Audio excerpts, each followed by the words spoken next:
Brandon Benefield, Gerard Bonner, and Diana Michelle.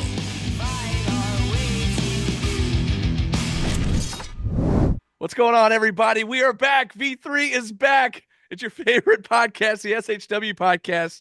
And I'm B-Double Brandon Benefield alongside the great GB Gerard Bonner and the beautiful Diana Michelle. I've missed you guys. I feel like I haven't seen you in a while. I know last week everybody was going through a big mess. We were having power issues, which is why we were not able to put out a podcast last week. But we're back. Everybody's safe. How's everybody doing? I feel like I haven't talked to you in forever. Well, I mean, other than us going in 500 different directions, which we seem to do a lot of lately, we haven't actually had all three of us on the podcast in a couple of weeks. Am I right? Yeah, something like that. Yeah, it's been a minute. So, I mean, this is like a little mini reunion. I think since before SHW 65, right? We missed the week after, and then we had TV was out of the country or out of somewhere. Where were you? No, I was here. I think you were out. Was I out? Yeah, you were out. GB and I did the recap show. Yeah. Yeah. Something was going on. I don't remember where I was. I don't remember anything. It's been a busy month. Add on top of that, the crazy storm from last week, which I hope everybody, all of our SHW faithful, I hope you're all safe. For all those affected, man, our thoughts and prayers are with you big time. I know it kind of crushed the Southeast up into the Carolinas. A lot of folks we know throughout the wrestling community are dealing with some stuff right now with trees falling on houses and all that. So our thoughts and prayers are with you guys. And man, oh man, I cannot even imagine. It's been a rough week trying to look away from the news and not see it all, but it was just so much devastation. I mean, and still people dealing with it, still people trying to get their power back and everything. I know, Diana, you were without power for a few days. Couple days, You know, GB, man, how y'all holding up? Y'all dodged it down there, didn't you? Yeah, we were safe. We got a lot of rain, obviously, and wind and things like that. Dodged it, was safe. I ended up taking a trip to the Carolinas this weekend and got to see just some of the wild moments. I mean, trees on the side of the highway all down, and you know, it's just a wild feeling when you go to stop at an exit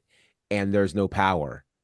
You know, so you get off the exit and it's pitch black, or during the day, you know, I went to a gas station that the inside wasn't open because there's no electricity, you know, so it's a very jarring thing to think that, you know, people have been living through this. And again, a number of our wrestling friends and the like are certainly impacted. So our thoughts and prayers are with you. And we are glad for all who, while they may have lost power perhaps and even lost possessions, we're glad that you are still here, and that is what is incredibly important.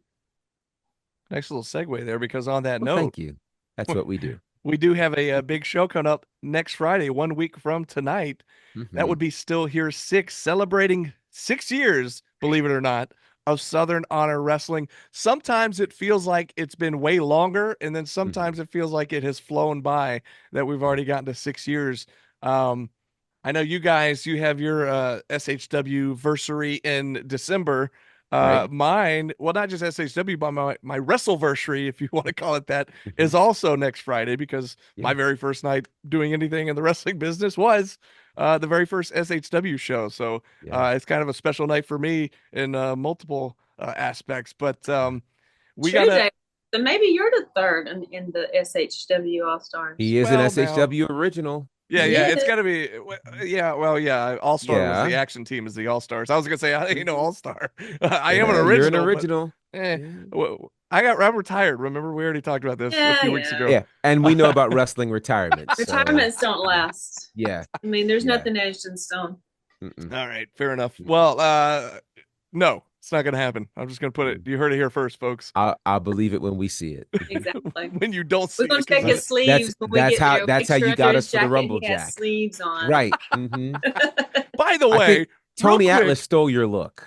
Yeah. So what's funny? Not only Tony Atlas, but then did you see our pal Myron from the Tapped Out podcast? Oh, I was like, Myron, come on, man. He had the same shirt and everything. Gimmick infringement, man. That's funny. Oh my gosh. Oh, hilarious. Goodness. But all right, we're all over the place here, but we do want to preview Still Here 6, which is coming up next Friday. But I thought before we even get into that, it's such a momentous occasion, and every year it's Still Here is such a big deal. Mhm. Are there any big major moments, still here moments that stick out? You've got 5 years worth of big moments to choose from. Any off the top of your heads that you could think of? They, like you said, they all kind of run together right at this moment. But the one that I will never, ever, ever, ever, ever forget is the 9-time NWA Tag Team Ah, Champions. that's right. Rock and Roll Express. Announcing them was like, it still gives me chills just thinking about the adrenaline I had that night. It was so good. So good. Yeah. So Yeah. good. That's That one of my was favorites. I Two, believe I still think. here It was too. two. Yeah, and My, they Mhm. I think it was my first Still Here yeah. because I didn't Oh yeah, come that's right. until after That's the right. first anniversary. So Yeah. yeah, Yeah. that was amazing. That's when I knew I was SHW with the here to stay. That's right. Yeah. Yeah. So I've been to all of the Still Here's. The first one, of course, was the big 9-person cage match, the double cage and all those kind of fun things. I do have a few things that I remember that have stuck out to me.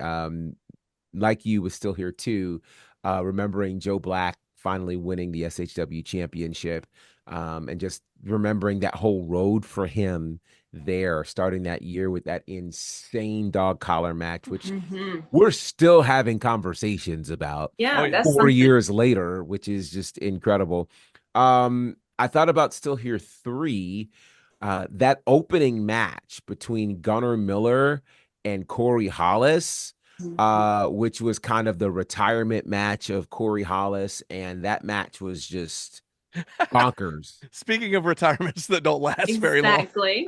This is what I'm saying. Exactly. He did We come don't back. have to look, we don't have to look far. I believe the last Still Here, which is Still Here 5, is where we had kind of the match I thought stole the show, which was the Killbilly against Sunny Days. And they just that was With incredible. special guest commentator. Oh yes, DDP on commentary. That was a lot of fun for sure.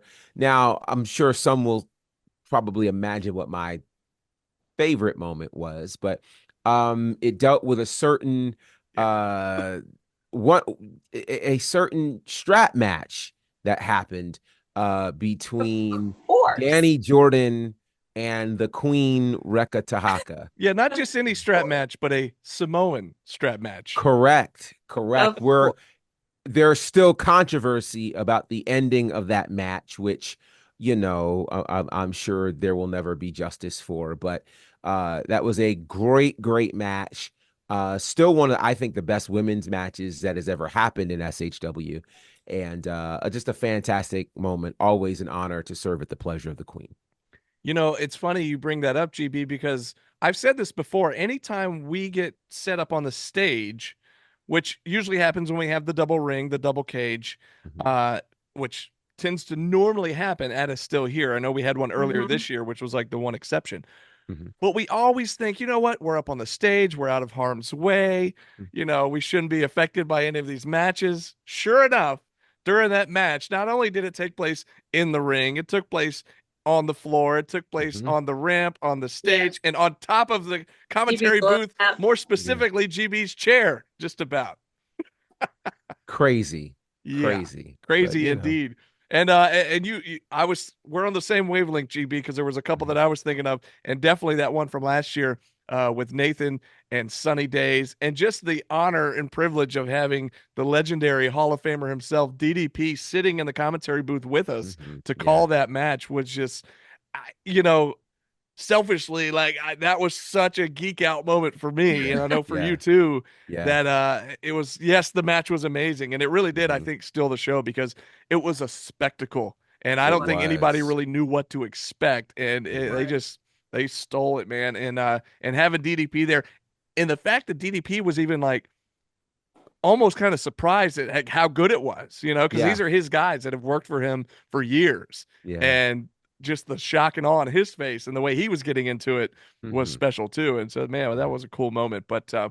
I also want to go back all the way to the first Still Here. So 2019, which we touched on a little earlier. Now, GB, it was a special night because that's the night I met you for the very first time Yeah. prior to you joining the commentary booth. And you Yeah. were just in the crowd with your buddy Courtney. And Yes. during our intermission when they were setting up the cage, we got Mhm. a chance to chit chat, That's and right. the rest is history, as they Who say. knew, right? But yeah, exactly. Who knew at this point, what, 5 years later, that Yeah. here we would be? But Yeah. during that matchup, it was for the SHW title. There were three teams, Mhm. but the person that got the pinfall would become the SHW champion. So kind of Right. a crazy stipulation there.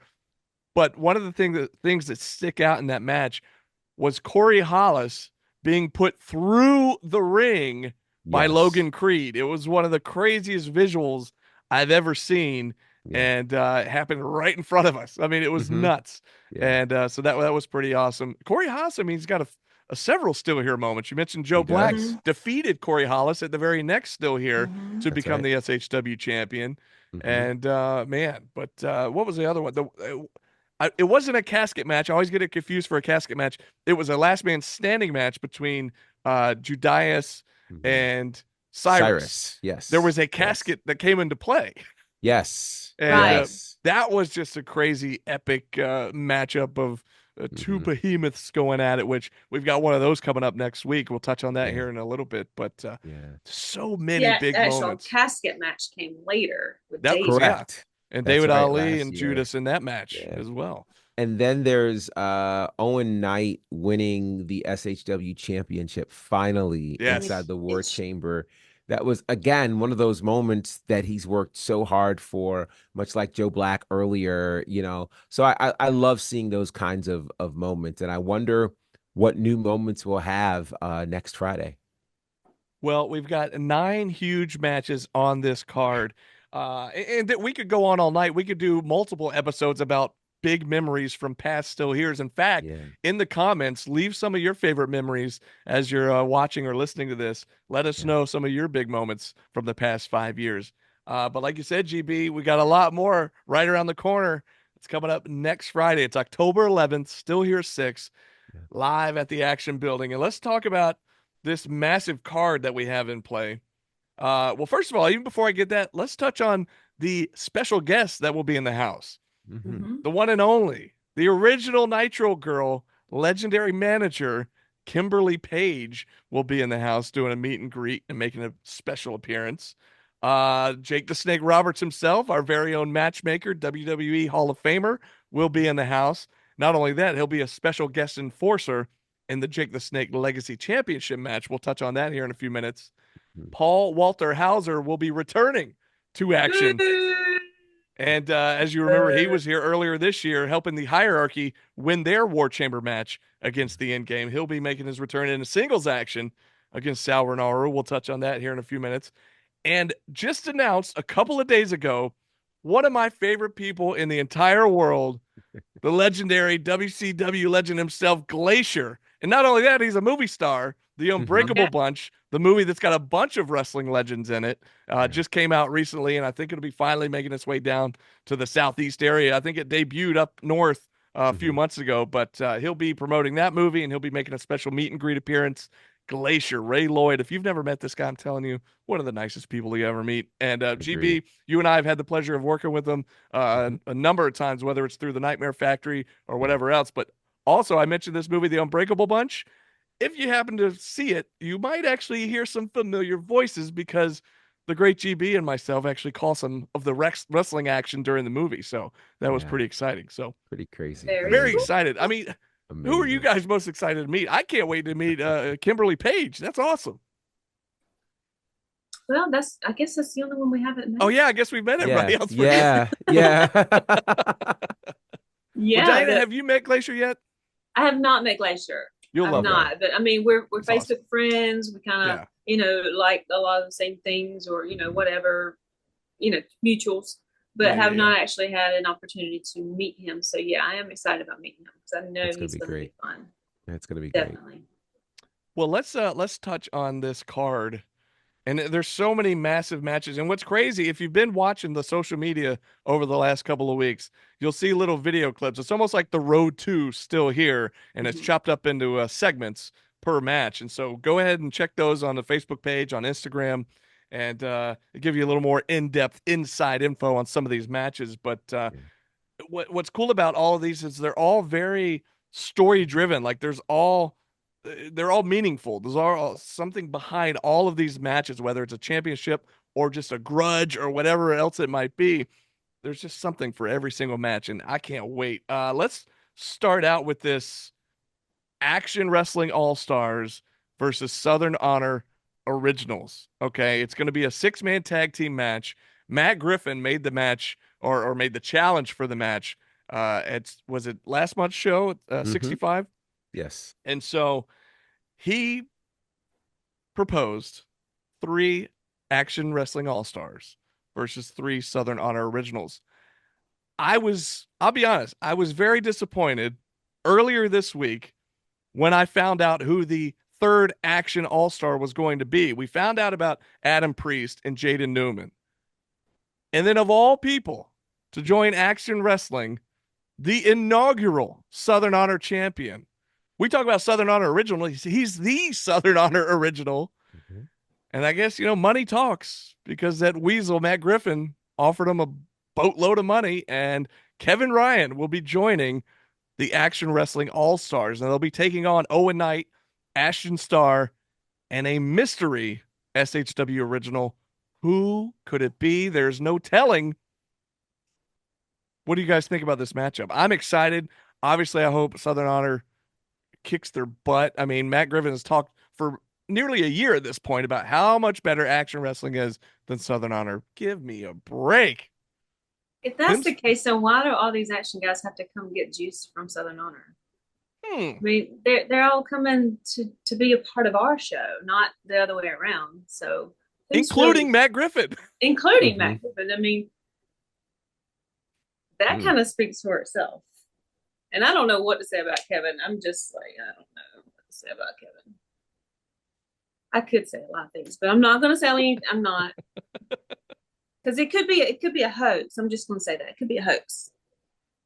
Could be a hoax. Yeah. Maybe he's not really loyal to them. Maybe it's going to be, you never know. Well, here's what's interesting. Kevin shared the announcement, but he also seems to have a lot of disdain for Matt Griffin, as do the rest of us. Yet he still accepted the money, and he still accepted this offer to be part of Action Wrestling. So I'm not quite sure where his head's at, other than money talks, and that's all the only reason he's doing this. I mean, to your point, Diana, perhaps it's a 3-on-3, and then he turns on Action, and it becomes a 4-on-2. I don't know. Well, who do you guys think would be the other original?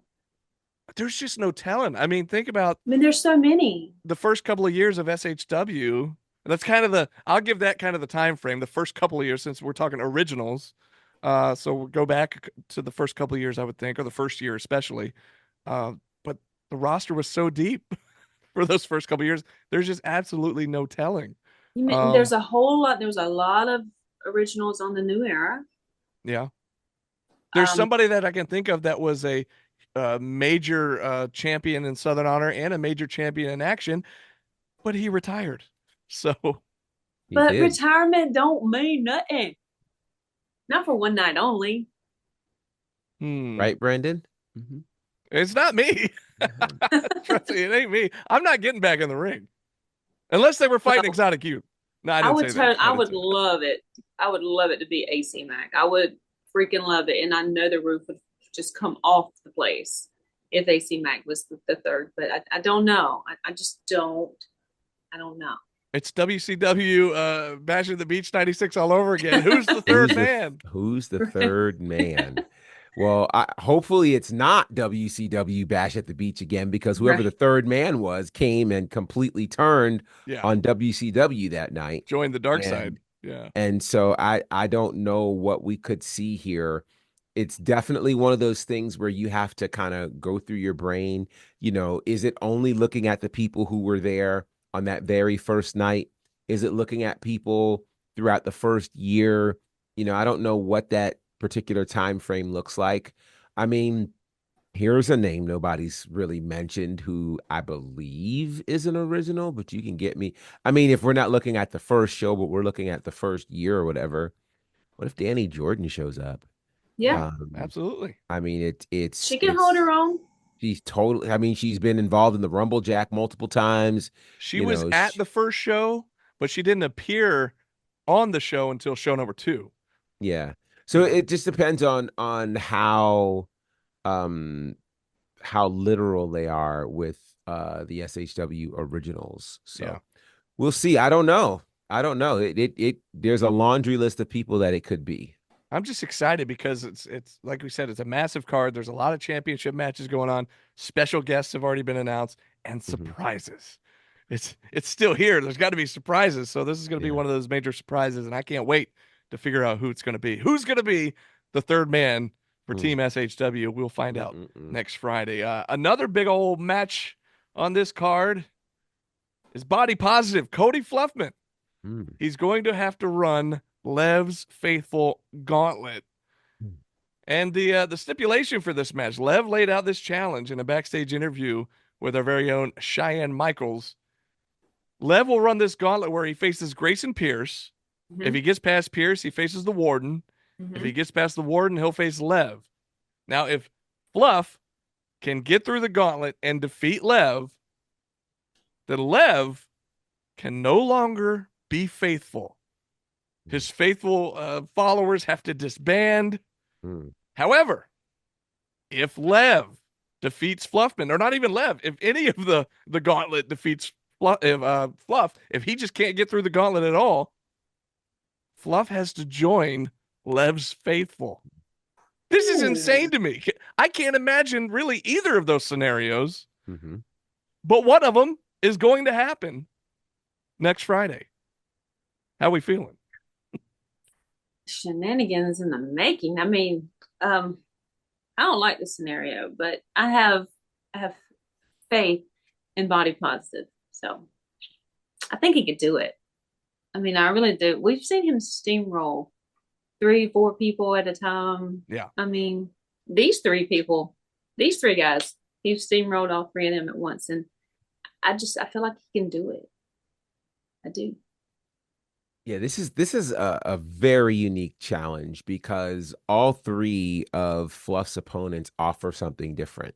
Yeah. And the fact that you have to fight them back to back to back is what makes this incredibly challenging. You know, what does the endurance of Fluffman look like? He is normally a tag team wrestler as part of Buff and Stuff. And so when you're doing or 2 or 3 or Fluff and Stuff, sorry. When you're doing 2 and 3, Fluff and Buff. Buff and Fluff. Yeah, you guys know who they are, right? I was gonna let you get there. You were gonna get there. It's like Buff and Fluff and okay. So when you're fighting multiple people, if you're in a tag scenario, you can always reach out and have someone else help you. But it's all on him, and there's a lot on the line. Yeah. So even if he gets past. I have no doubt that if this is one-on-one situations, that he can get past any of them in a one-on-one space. But back-to-back, and particularly with the Warden at that number 2 spot, getting past Grayson Pierce is no easy task. But then to have the Warden waiting for you, that could take a lot out of Fluffman. If he can find a way to win, he could be easy pickings for Lev. Then again, Lev could get super confident, overconfident, and it could cost him. All I know is one of their lives is changing after next Friday, and it's going to be a much different world. And I'm intrigued and a little nervous to see how this goes down.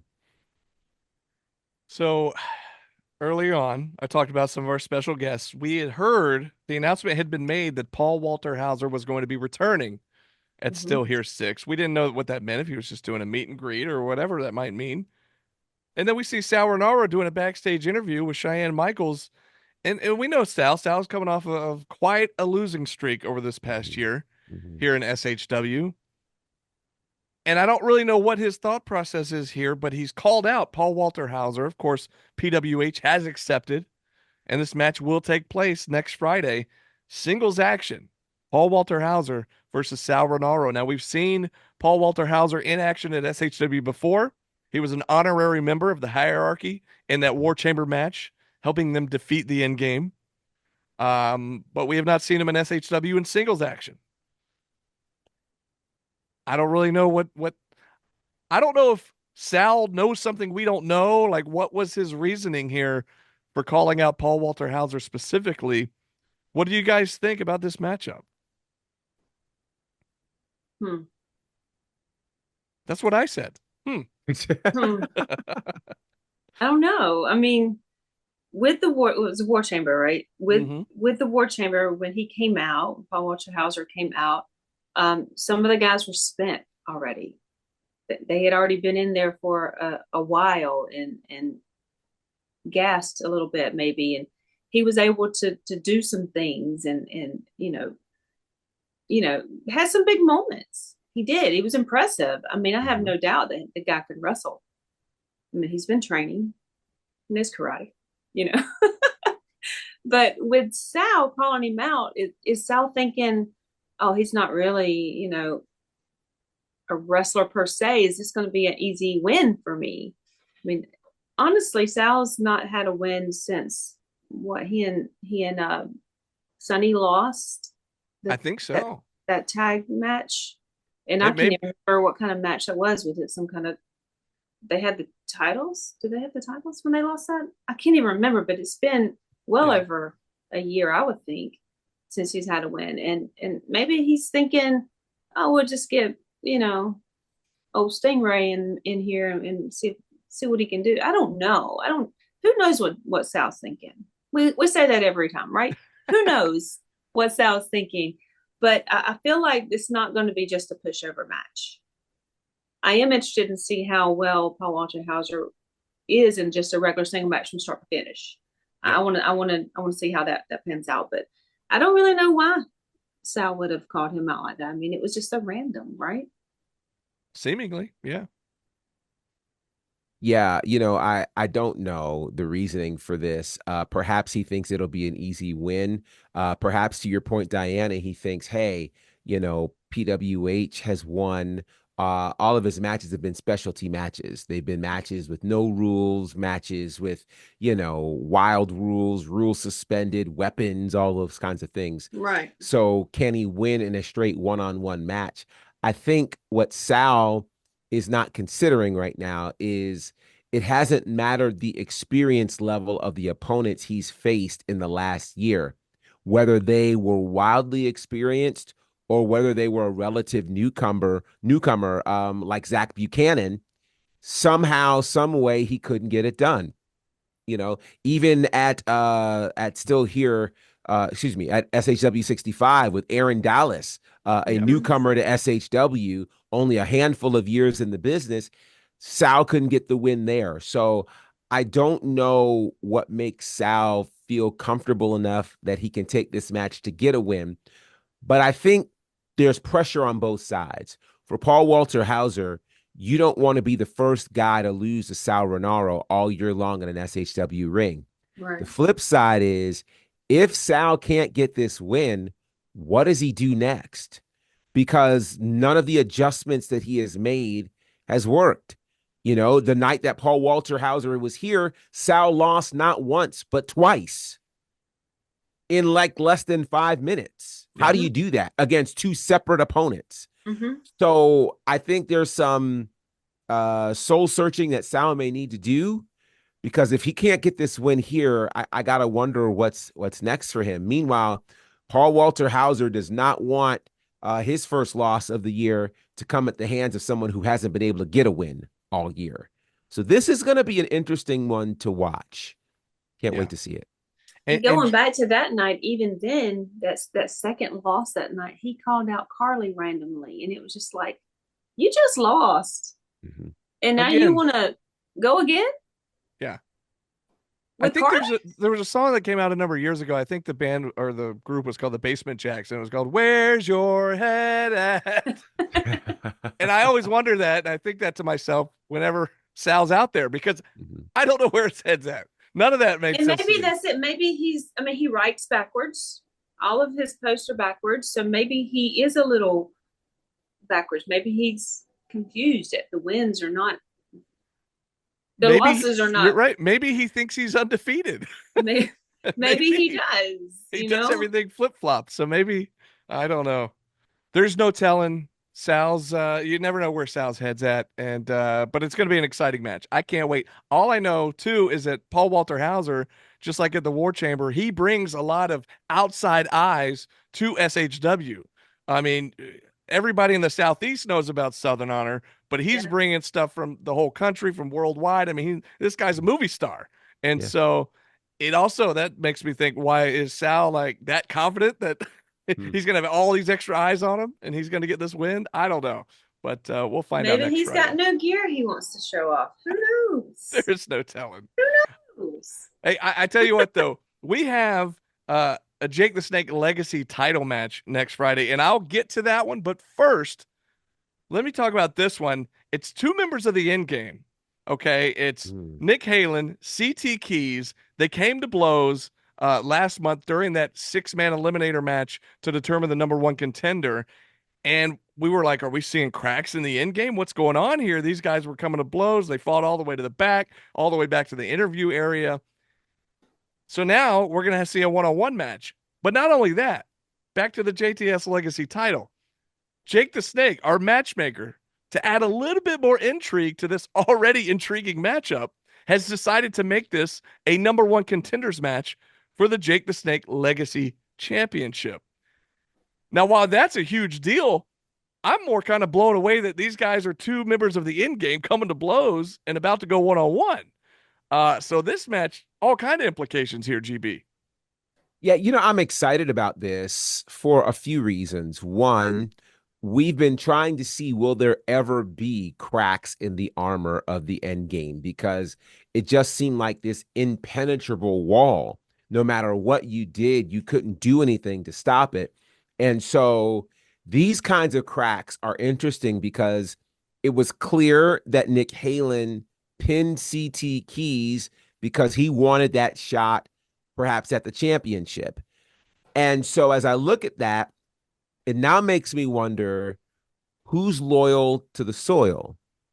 Is Nick Halen, who has been, co-wrestler of the year, who's won championships everywhere except Southern Honor, is he tired of being part of the group and wants to be the one? I mean, let's face it, he didn't even like being co-wrestler of the year. So how does he feel being in a faction where he's not the sole champion? And then there's CT Keys, who has been, doing all of the heavy lifting. I mean, think about this. CT Keys was, after being pinned by Nick Halen, was then asked to come up and help Nick Halen. Like, that's gutsy. Yeah. Yeah. So now you put a championship opportunity on the line here. It guarantees that these two are really going to go at it. There's no way CT Keys is going to just lay down for Nick Halen or vice versa. So that means we're going to have a match that we're not going to forget. It's going to be hard hitting. And I wonder not just who comes out as the number one contender for the JTS Legacy Championship, but what does this do for the future of the end game? Yeah. And how will this ultimately affect the title match later that night? So this is going to be necessary to watch. Absolutely. And I keep thinking that we have seen CT Keys be the man in other promotions. We've seen Nick Halen be the man in other promotions. And in Southern Honor, neither one of them have been the man at Southern Honor. And just going back to that match last month where Nick and CT had their little confrontation, they were not so much going at it throughout the whole match, but when it came down to it, it was like, okay, so they're really wanting to win this number one contendership to face Judas. Correct. Which is crazy. So they must know something that we don't know. Maybe they see something opening up in the end game where they could step up. Maybe they see things that, in their little club that nobody else knows about. Maybe they hear the conversations, or, maybe they do know there's an opportunity there to be the man in Southern Honor, because I mean, how else are you going to do it other than beating Judas until Joe Black comes into the picture? Because, always bet on Joe, always bet on Black. But yeah, this is going to be an interesting match. And y'all know who I'm hoping wins this whole title anyway. We're hoping it's going to be Kyle, one of my bad boys. That he doesn't know he's a bad boy yet, but he's one of my bad boys. But yep, we're going to go with that. And for Nick and CT to go at it, this night on this very special, huge night. Are they going to have anybody from in-game ringside? They're going to have regulators? I don't know, but it's going to be a fight. I think it's going to be one hell of a fight. Regulators. No. Sorry. She made me think of you said that. Stay where you're supposed to be. Easy stings right. like right. Good time, folks. Well, since you mentioned Kyle and the JTS Legacy Championship, let's seg into that matchup. Now, this will be a 2 out of 3 falls match for the JTS Legacy Championship. And on top of that, to keep all the shenanigans at bay, Jake the Snake Roberts himself will be in the house, and he will be the special guest enforcer for this matchup. We said all along throughout the whole reign of Hollywood Hunter James, he's always got the guiding light. Tristan Michaels, always in the background, always getting involved somehow when he's not supposed to, behind the ref's back, whatever it may be. And now, Jake the Snake will be there to put a stop to that. And after this ongoing feud between Kyle Matthews and Hunter James over the last few months, when we thought at the Rumble Jack that Kyle was the champion, we had a huge moment when he won the title, or so we thought. He was at least the champion for a few minutes, and then the decision apparently got reversed. But now, he's finally getting another fair shake here. At least it better be a fair shake. That's why Jake the Snake's in the house. And a 2 out of 3 falls match. This one's going to be awesome. I can't wait for this one, guys. You think we might see another DDT? Maybe. Well, maybe. Somebody gets out of line. Tristan gets out of line. I wouldn't mind seeing one on Tristan Michaels. Mm-hmm. Oh, what if you brought the big snake bag and it really wasn't a snake in there, but it was like, it looked like one? Because if there is one, I'm leaving, period. Y'all can have it done. But just saying. You don't like Damien? Oh, come on. No. At this point, would it still be would it be Damien Jr., Damien the Third? I don't know. Probably Damien the 13th. Right. The one. That's good. That's good. That's he good. brings a snake bag out. I'm going to where the sound booth is, and that's where I'm staying. Up on the wall. Wow. Way up there on the wall. So yeah. Wow. But no, this is going to be a great match. I'm confident Kyle can take the 2 out of 3. I mean, it's time. It's time he takes that little stroll down Hollywood Boulevard and washes it out. It's time. Yeah, we've talked earlier tonight about moments that were long awaited, whether it was Joe Black winning the championship at SHW, excuse me, at Still Here too. I have SH in my head. Or when Owen Knight finally won the championship. Kyle Matthews has been due a singles championship in SHW for a very long time. And he has been patient. He has fought to do things the right way. No matter how he's been wronged, he's never decided to pick up evil ways. He never decided to connect with some, wild manager or, try to find a loophole. I'm not even aware that he appealed to Jake the Snake after what happened at the Rumble Jack, because I would have had petitions. There would have been a whole campaign, but here we are. He gets to settle it the way he is best gifted, and that is inside of a ring. If there's anybody who can handle 2 out of 3 falls, it is that guy, Kyle Matthews, who goes through endurance matches. He goes through, this guy has a clock that cannot be turned off. His endurance is over the top. I mean, he is the Iron Man. He can do it all. So this doesn't look good for Hunter James, and whatever advantage he thought he had, Jake the Snake should be able to hopefully nullify it. Now, here's the other side of it. The other side of it is, whether you like him or not, Hunter James can wrestle. He can. He doesn't really need Tristan Michaels. He doesn't need these nefarious ways. He can get it done on his own. If he could depend and just decide to lean on that, we'd have an extremely entertaining 2 out of 3 falls match that could go either way. Yes, but knowing him, he's going to try to lean on those bad ways. And I don't know how it's going to happen. I don't know what's going to happen. I'd love to see Kyle win it, but there's a strong case that Hunter James could Can you imagine Hunter James retaining the Jake the Snake Legacy Championship in front of Jake the Snake while trying to change the name and deface that championship? He might be the one that gets the DDT when it's all said and done. Who knows?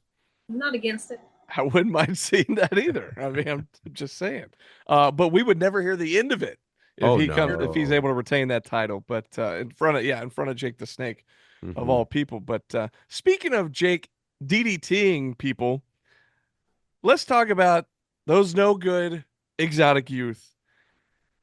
For I don't even know how long at this point. It's been years, seemingly at this point, that these guys, exotic youth, have come in here. They've made enemies with the entire roster. They've butted heads with the staff, with management, and also, more specifically, with Gary Lamb, the general manager of Southern Honor Wrestling. Now, with Bryce Cannon being injured, he's been out of the picture for several months, but Zach Mosley has seemed to take up the mantle of really just getting in the face of Gary Lamb. You guys all know my disdain for that group. Bunch of idiots. I know you know how Diana feels. Now, GB, I get you try to remain unbiased. Now, here's the thing, though. Zach Mosley puts out a challenge last month to Gary Lamb for a singles match. A match at Still Here 6 between Mosley and Gary Lamb. Now, Gary was adamant that that's not going to happen. He has nothing to prove. He's not a wrestler. He's not in the shape to have a match or anything like that. So he put out the stipulation, if you can beat this next guy that's about to come out here, then you can have your match. Well, that next guy that came out was Gunnar Miller, the People's Captain, who completely demolished both Pepper Bottom and Mosley in record time, seemingly. And what we didn't expect was what happened next, where Mosley had like a brick or cinder block, whatever it was, busted it over the head. I mean, just shattered it over the back of the head of the People's Captain and laid him out cold. Yeah. And to the point where he was concussed and he's not cleared to wrestle for at least for this next week. I don't know how much longer he might be out, but it was bad. It was bad. I've never seen Gunnar Miller in that type of position before, where he was just completely like his body just went limp. He fell into the ropes. Yeah. Out cold. Our medics were out there checking on him. Had to be helped to they tried to help him in the back, but Gunnar, he didn't want the assistance. But the crazy thing was in the weeks after. The Exotic Truth podcast, of course, the podcast hosted by the Exotic Youth, asked Gary Lamb to come on the show. Now, shockingly, Gary agreed to be on their podcast. They even brought in our buddy Nick from the Tapped Out podcast to kind of mediate things. And they just kept needling Gary, just kept needling him.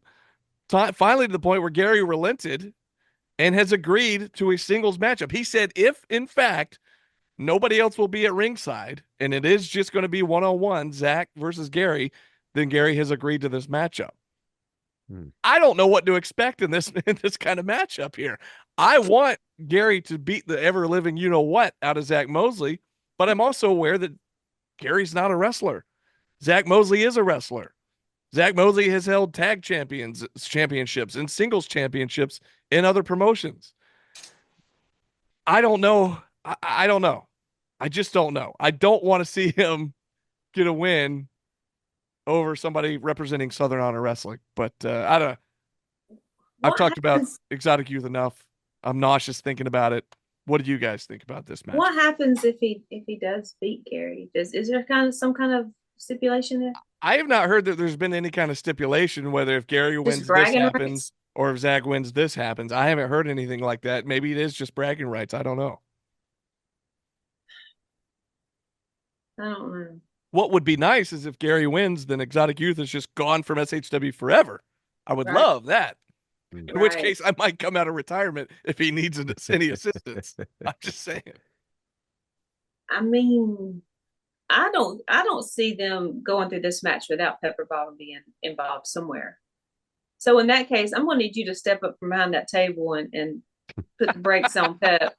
So at least make it a fair fight, right? I mean, I don't know what to think about this because, like you said, Gary is not a wrestler. He's admitted he's not a wrestler. He says he's not in shape to do anything like that. We've seen him in a couple of matches. We have, but not singles. He can hit a stunner. Yeah. He can throw a couple of right hands. So yeah. I'm not saying he can't handle himself. He can fight. I mean, but in a professional you don't wrestling have the name match, Gary Lamb and do the things that Gary Lamb does and not be able to fight. I mean, you have to. Right. You have to. Either that or you got to have a what do you call him, a tribe to come along with him to help with that. But if he doesn't have anybody in his tribe with him in this match, I don't know. I don't know what to think about this. Yeah. I don't know. This is going to be on the edge of your seat kind of deal. Well, I want to be clear. I don't think this is a wrestling match at all. This is a fight. Mm-hmm. It's a fight. Mm-hmm. If you're looking for Gary Lamb to hit, hip tosses and step over toe holds, that's not going to happen. Gary Lamb is if that fighting. does happen, I will lose my mind if he starts getting like a technical masterpiece all of a sudden. I mean, this is not Kyle Matthews. This is Gary Lamb, and Gary. The problem with this scenario is Gary allowed his emotions to get the best of him. Exotic Youth figured out which buttons to push. They figured out how the idea that he accepted an invitation onto their grounds, their platform. Usually his dealings with them has been on his own home turf. Yeah. Not the case this time. And it got him lured into a match. And here's the thing. Gary usually does most of his talking, or most of his fighting, rather, with his words. Mm-hmm. With some actions, but not with his fists. Right. So this is going to be a challenge. If Zach Mosley decides, I'm going to take this match 10 minutes, Gary's in trouble. Gary's in trouble. Gary just does not, and it's not a knock to him, but, for no matter how much working out you do, nothing gets you in ring shape like being in the ring. Right. And 10 minutes on a treadmill or 10 minutes hiking is not 10 minutes in the ring against an experienced competitor. So in terms of strategy, if I'm Gary Lamb, I'm going for a quick win. Go for the knockout blow, whatever that looks like, and try to win this in 3 minutes or less. Because if this thing goes a lengthy period of time, this could be a problem. And what we haven't considered is this. I don't think Zach Mosley is purely interested in getting a 1-2-3. Granted, Zach Mosley can't show his face in the Southeast if he gets pinned by Gary Lamb. Let's just be clear. He may as well just hang it up. Because you're never going to live down being pinned. I don't care what promotion you go to. Everybody's going to talk about the fact that you got pinned by a promoter. Mm-hmm. But if Gary Lamb loses this match, firstly, I think that Exotic Youth will do whatever they have to do to win the match, to also cause some serious damage to Gary. Gary has other businesses outside of SHW. The event planning business, all of those kinds of things that he does. It's going to be hard to do that if you're in a hospital or if you're, just kind of caught up in a room somewhere, not able to work. So Gary's got to really think about this and figure out what's he going to do? What's his contingency plan if Exotic Youth didn't tell the truth? Mm-hmm. And more than Zach Mosley's out there. Mm-hmm. So I'm very concerned. Why would you take them at their word? Do you remember a couple of years ago when it was Dishonor and they were in that steel cage match, Dishonor, the War Chamber against SHW, and they dragged Gary Lamb out there and they threw and Team SHW threw in the towel to protect Gary, and then Dishonor beat him down anyway? Yep. These people are not trying to tell you the truth, sir. So I'm just nervous that if this doesn't go the right way, we could have an SHW without Gary Lamb.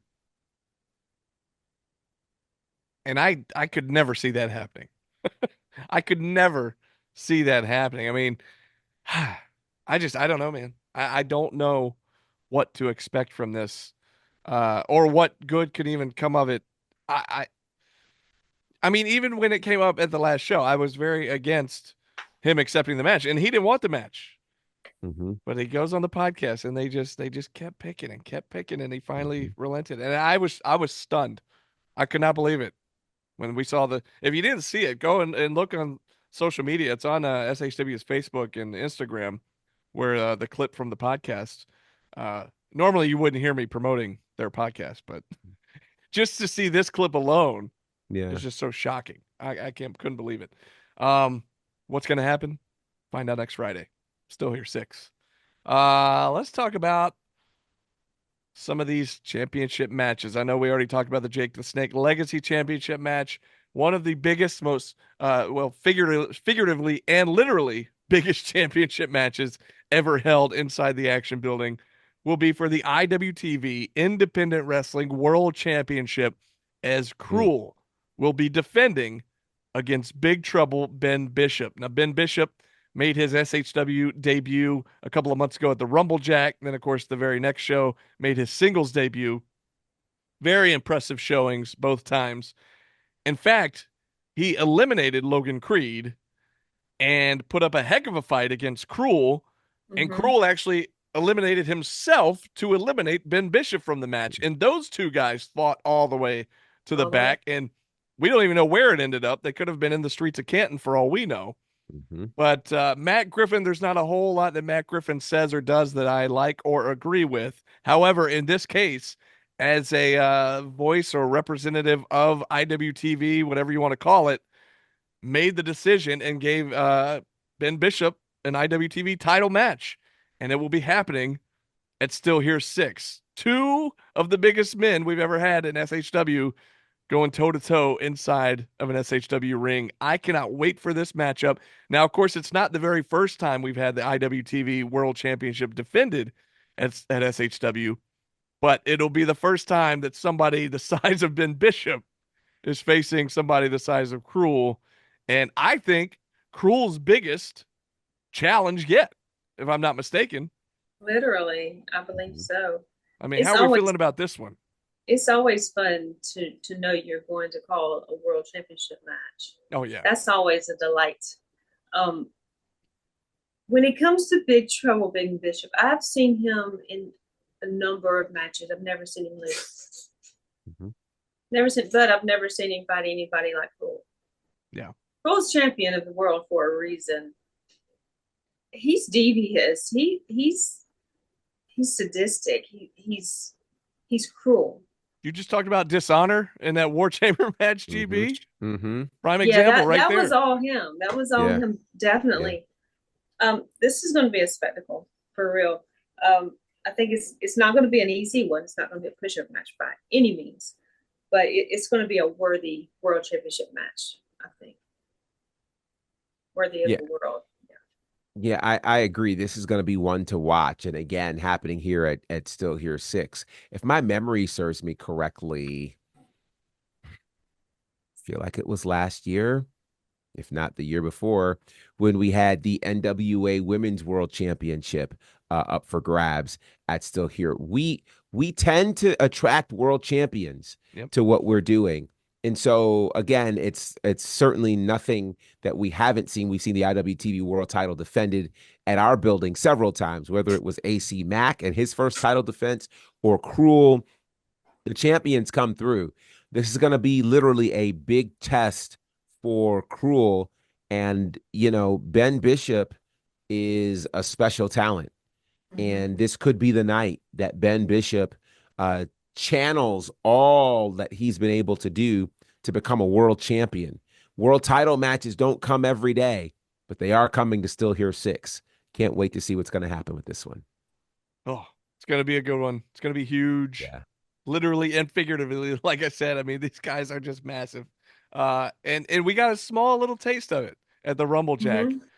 And now we get a one-on-one matchup. It's going to be insane. But speaking of the Rumble Jack, your 2024 Rumble Jack winner, Bad News and Tattoos, Carly Bravo, had his choice at any Southern Honor Championship.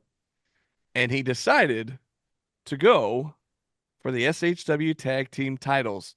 He made the announcement alongside his infantry partner, Captain Sean Dean, and it will be the Grapplers defending their tag titles against not only the Hierarchy, but also the Infantry in a triple threat tag team championship match. And GB, you've talked about this before, how Carly Bravo, they kind of didn't do themselves any favor here because it was already going to be a tag title match between the Hierarchy and the Grapplers. You know, you think the Hierarchy finally get another fair shake here and a chance to get these titles that they never really lost, if you think about it. But then Carly decided to use that Rumblejack opportunity and insert themselves into this matchup. And the debate's already happened. Why wouldn't Carly go after this match or this title? But bottom line is they're going after the tag titles, and it's a triple threat tag team matchup. This is going to be absolutely nuts. The Infantry running roughshod all over ROH, doing big things in AEW, making a name for themselves all over the world, but they're coming back home and they're trying to hold some tag team gold for the first time in SHW. How we feel about this one? I think this tag championship match is a no-brainer for Carly. I mean, he and Sean are hot right now. They like you said, they're going all over the place with ROH doing their thing. And he gave reason why he did not want to go on for the singles titles. I mean, he didn't want to deal with all those dudes in game. He didn't want to have to deal with all the drama with the Jake the Snake Legacy title. So why not get his brother, his infantry brother, and take on, Murder and Kenway and the Grapplers, and you got a 33% chance of winning. Rather than, I thought you were about to do some starter math on me real quick. Yeah. That confuses me all over. I wasn't on the about way. to even hit the decimal point on that one. I mean, it's shots. I mean, it's just, why not? Why not? It just makes sense. It makes sense to me. Yeah, when you have the golden ticket, as Carly Bravo does, in terms of winning the Rumblejack, getting to pick whichever championship you want to go for. Much to your point, Diana, you really want to position yourself for whatever you think you have the best chance to win. Right. And what we have to acknowledge is certainly ever since Carly was signed to All Elite, he has been pretty much doing tag team wrestling. Mm-hmm. So, you think about it, and this is not a knock to any of the teams that are battling for these championships. You have the Grapplers on one hand who have won championships in multiple places. There's a lot of controversy around their title reign here at SHW. They've not exactly, they will not go down for the most title defenses in SHW tag team history. Sting doesn't even like that. See, he's a former tag, he's a former tag team champion, and he's like, I already know what's going down here. Then you have so many variations of the Grapplers, so you don't know which team is going to be, which version is going to be the most cohesive. You have the Hierarchy, who have also held tag team gold pretty much everywhere they have gone. Right. And but interestingly enough, it has been the team of Joe Black and Murder One who has been that team that has been holding that gold, not necessarily Murder One and the Kenway. So when you look at all of those things, you've got a team like the Infantry, who is arguably the most cohesive of the group of the three teams that are in this match. You also think of the regularity that they have been wrestling. They've been wrestling every week against top tier, not regional talent, but national and international talent. I mean, we think about, if you'll remember earlier this year, they were involved in the tag team title tournament for the AEW World Tag Team titles. And they beat the House of Black in round one. And then in round two, went toe-to-toe with FTR, a team that at one point held like 4 or 5 championships simultaneously. They also battled earlier this year for the Ring of Honor World Tag Team titles at Supercard of Honor during Mania weekend. I mention all of these things because, as is often said, there are levels to this. And when you get the opportunity to travel outside of the region, outside of your home promotion, you add all of those experiences into what you do. So we're talking about what we've seen the infantry do nationally, internationally, what they've also done in other promotions around the country. They bring an awful lot of experience into this space, which might make up for, I know the infantry's been together as a group and the grapplers have been. I'm saying all of this. I feel like I'm being long-winded here, but the point is, Carly Bravo made a very wise move. And the key here is they could pin the Kinway and become the tag team champions. They don't have to pin the grapplers. Sure. So again, the infantry has been involved in triple threats. They've been involved in all of these kinds of matches. Carly Bravo and the infantry stand a great chance of walking out as the new SHW tag team champions. No brainer. Oh man, this whole card, I mean, it's absolutely insane. Every single one of these matches is must see. You're not going to want to miss it. Next Friday, October 11th at the Action Building. And we haven't even gotten to the main event. So without any further ado, let's get to that main event. For the SHW Championship inside of a steel cage, title on the line, we're going to see career versus championship. Joe Black versus the Priest of Punishment, Judas, in what could be the very biggest main event we've ever had at Still Here. I cannot wait for this matchup. Joe Black won a 6-man Still Here eliminator match last month to determine the number one contender for the Southern Honor title. And of course, you all know by now he won it, and he'll get that one-on-one match. It's been a long road back.